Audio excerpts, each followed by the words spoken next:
ito yung ano, tutorial, no? So, halimbawa, ilalagay mo yung pera mo dun sa MetaMask. So, ito immutable, no? So, kung sakali na maglalagay ka dito kasi ng ano, kung i-click mo yung immutable mo, kasi halimbawa parang ito pala, no? Yan, mag-a-add custom network ka.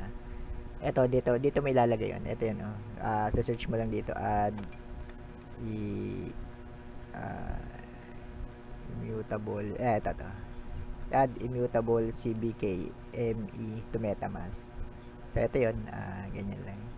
Tapos, i-click mo lang to. Ito na rin pala yun. Ito.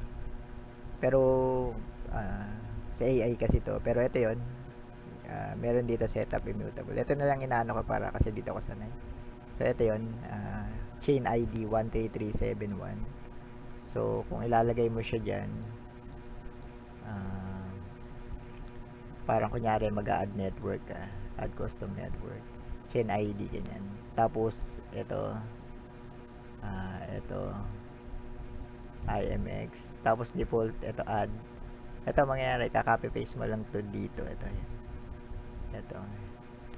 Pag kinopy-paste ko ba to, teka lang, nawawala kasi yun, bumababa, nawawala.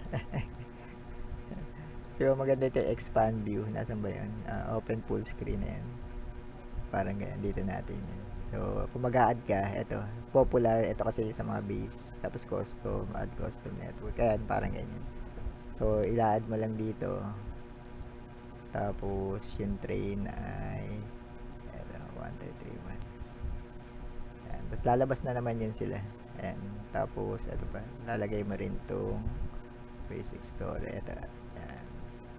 Ayan, tapos yun, lalabas na, isa-save mo na lang yan. Pero meron na kasi ako, kaya nag-error. Ayan, meron na ako. Ito yan. So, nandito yung token ko. Kung mapansin mo is, hindi ito yun.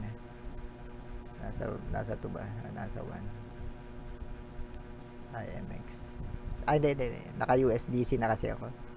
Na-swap ko na pala. Na-swap ko na. Sinwap ko na yan sa USDC. Nasa USDC na yan. Hindi lang kita dito. Kung titingnan mo dito sa balance, eto yun, lalabas yun. Kaso dito kasi, sa hindi nakalagay dito yung USDC.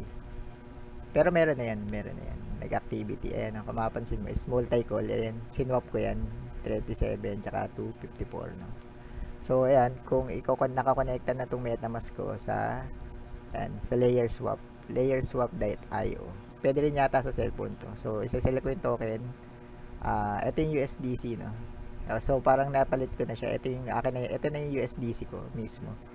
So, ang gagawin ko is ililipat ko siya sa base na USDC. Ito, base USDC. Ayan. Same wallet lang. Imamax ko siya. Ang gas fee lang dyan is mga 7 lang to. Yan. 7 or 8 pesos lang yan. 0.13. Napakamura, no? Medyo mahal lang dito, di ba? Pag nagswaswap ka ng USDC ng IMX to USDC. Yun lang naman mahal. So, pero hindi naman gano'n kamahal. Kumukurot lang yun ng mga 3 per 1% yata, mga gano'n. Medyo mababa lang din, 1%. So, ayan, ito yun. So, ang mangyayari is, yung sa base ko, isesend niya yung USDC na mula sa immutable EBM. Tapos, isesend niya sa base network. So, ayan. Next ko na, no? So, napakamura ng gas fee. Ayan. Swap now. Napakamura ng gas fee. So, base. Bakit base, no? Kasi doon pinakamura, no? Doon pinakamura. Ethereum network din yun. Parang same kasi siya. Etong CKEVM is same lang, pagka pares na, na base network, mura lang. Halimbawa, kung ilalagay ko tong USDC, isesend ko siya sa Polygon network. Yun, di ba? Parang ganun. Doon, medyo mahal yun. So, pero dahil pareha silang base network, mura lang. IT network pala. Pareha silang IT. So, kung i-click ko na to, i-click ko yung sa base. Ito yung base ko. No? Yan. Nandyan na yan. Ito na yung token. Tapos, ang gagawin ko naman is, nandito na yung token ko sa base network. Isesend ko na siya sa Binance. Saan ba yan? Isesend ko to. Ito, USDC. Kiklik ko lang USDC. Nandito naman nakasave. Ito, Binance. Yung Binance ko. So, ayan, Binance. So, imamax ko siya. Send ko na sa Binance. Ayan, sa Binance.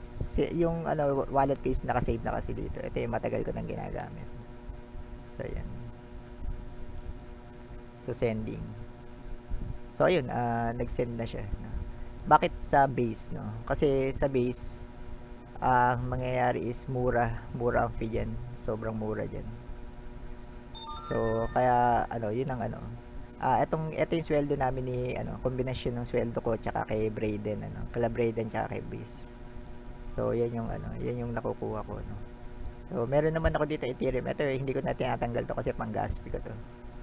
Pang-gas fee ko. Yan yung ginagamit ko dati sa parallel, nung nagpa-parallel pa ako. Kaso hindi na ako nagpa-parallel. Pero yun lang din yun. Yan, nasa Binance ko na yun. Tapos mamaya, isosop ko na lang siya P2P. So, yun lang.